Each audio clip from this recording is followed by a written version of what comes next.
당신은 집을 사는 마지막 세대일지도 모릅니다. 서울 평균 아파트 15억, 월급 500만 원을 한 푼도 안 쓰고 25년을 모아야 하는 값이죠. 그런데 세계 어딘가에선 집을 사는 대신 다른 답을 내고 있습니다. 한쪽은 집을 아예 예술작품으로 만들어 팔고, 다른 한쪽은 사지도 않고 사는 방식을 상품으로 만들었죠. 소유가 어려워진 시대, 토론토와 도쿄의 사례를 오늘 한번 살펴보도록 하겠습니다.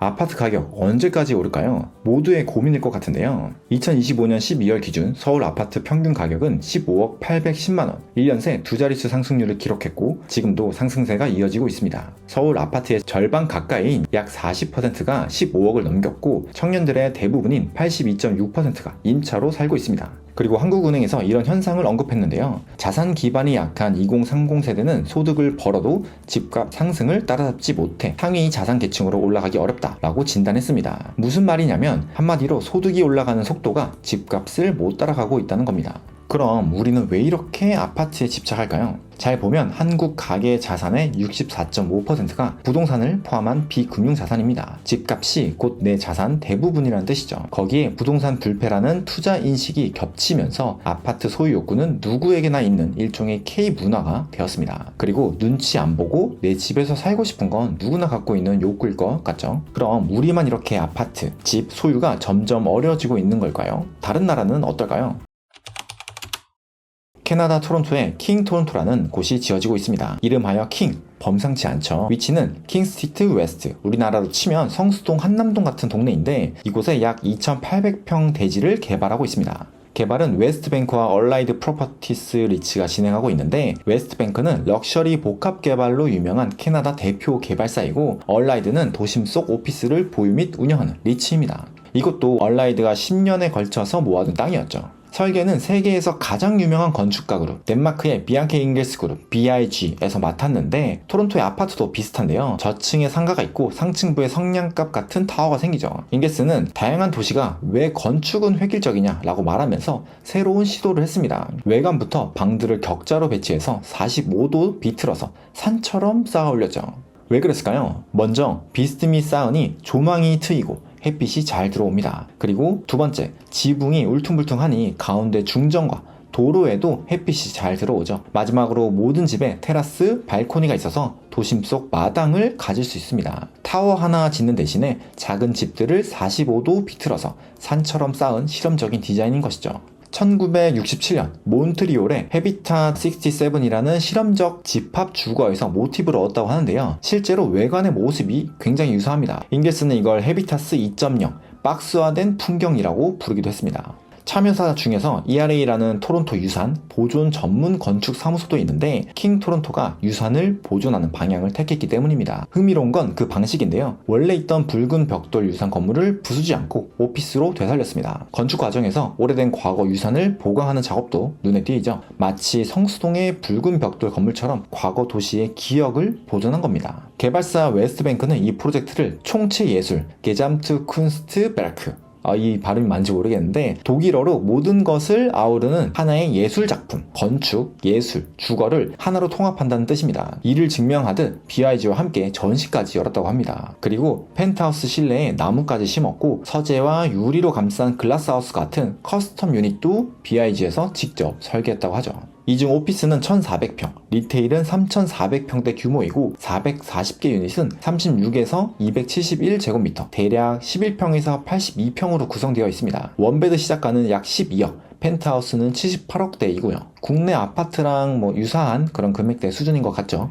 이곳의 사업 구조를 보면 2015년 얼라이드와 웨스트뱅크가 50대 50 조인트 벤처로 출발을 했고, 웨스트뱅크가 얼라이드의 지분 50%를 사들이는 자금으로 얼라이드가 약 780억 원을 연 7%로 빌려줬습니다. 근데 프로젝트가 원가 초과 이슈가 생겼고 얼라이드가 추가 자금을 대며 2026년 초 운영권을 넘겨받았다고 합니다. 2027년 상반기 완공 예정인데 92%가 선분양 되었다고도 하죠. 이 구매자 명단에 엘튼 존도 있다고 하네요.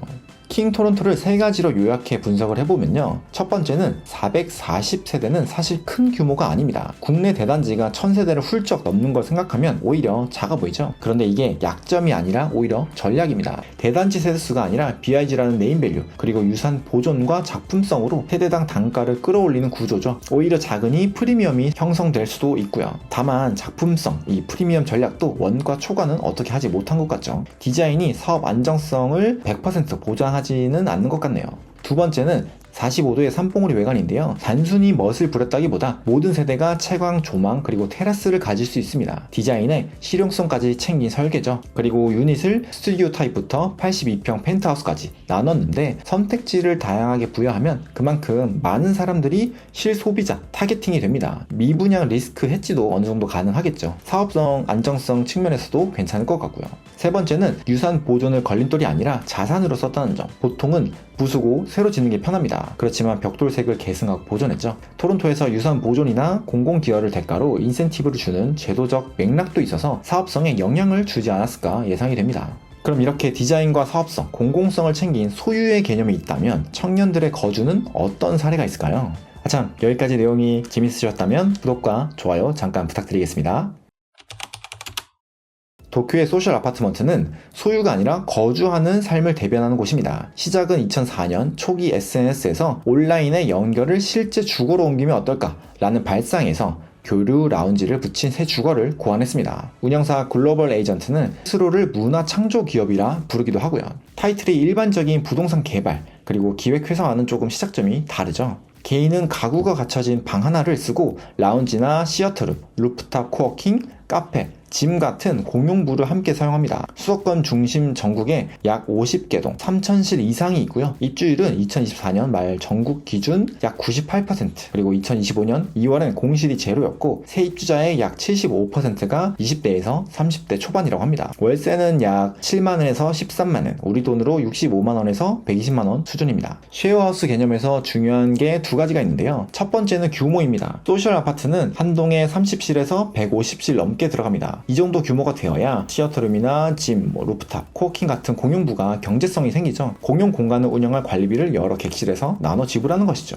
규모가 공용부를 상품으로 만드는 것입니다. 두 번째, 이게 더 중요한데 진입 장벽을 걷어냈습니다. 일본에서 집을 빌리려면 보통 사례금, 보증인, 중개 수수료까지 월세의 몇 달치가 초기에 발생합니다. 소셜 아파트는 보증금 한 달, 사례금과 보증인 없이 운영사와 직접 계약하는 구조고요. 가구나 공과금, 인터넷까지 다 포함이라서 캐리어 하나만 들고 오면 오늘 들어가서 다음 달에 나갈 수도 있죠. 이동의 자유를 상품으로 판 겁니다. 다만 어려움도 있습니다. 쉐어하우스의 핵심인 커뮤니티는 하드웨어도 중요하지만 운영이 필수죠. 실제로 다양한 이벤트를 진행하고 입주자들의 호응도 함께 있어야 유지가 됩니다. 그렇지 않으면 텅 빈 라운지만 갖게 되는 거죠. 또한 같은 브랜드라도 건물마다 위치마다 상이한 프로그램을 운영해야 한다는 겁니다. 왜냐하면 다른 위치에는 당연히 다른 소비자가 있기 때문이죠. 이 사업의 진짜 허들이기도 합니다. 사업 구조는 마스터리스나 서브리스인데요. 건물 전체를 빌려서 다시 세를 놓아 마진을 챙기는 방식이죠. 운영 효율을 극대화해야 마진이 남고 사용률이 떨어지면 손해를 볼 수도 있는 구조입니다. 이 스타트업은 킹 토론토처럼 수백억 원을 조달해서 건물을 짓지는 않았습니다. 남의 건물을 빌려 감각적으로 운영하는 쪽을 택했죠. 그 위에서 회사는 규모가 커졌는데요. 소셜 아파트먼트는 그 축으로 호텔, 라이블리, 다이닝, 코워킹까지 넓힌 글로벌 에이전트는